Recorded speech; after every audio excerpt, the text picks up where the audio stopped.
হয়েছে আপনাদের মুখ দিয়ে। আপনাদেরকে স্যালিউট।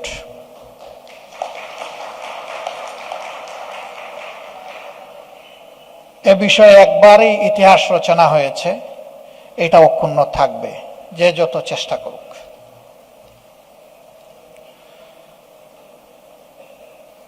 অনেকে এই বিষয়টাকে অগ্রাহ্য করতে চান, ম্লান করতে চান। এটা আনজাস্ট, এটা হয় না। অবশ্যই এ দায়িত্ব ছিল রাজনীতিবিদদের। তারা এই দায়িত্ব পালন করলে সেনাবাহিনীর একজন অফিসারকে এগিয়ে আসার প্রয়োজন হতো না।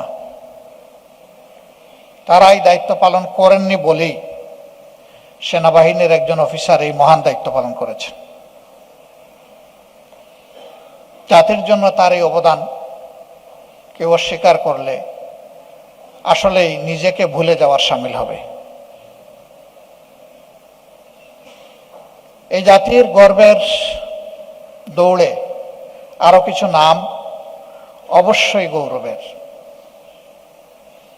মুক্তিযুদ্ধের সময় যিনি নেতৃত্ব দিয়েছিলেন, আপনাদেরই অগ্রজ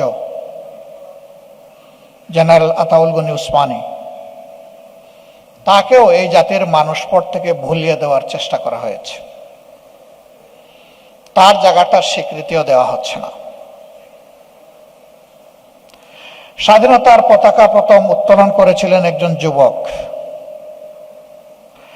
তার নামটাও আসে না, আসম আব্দুর রব।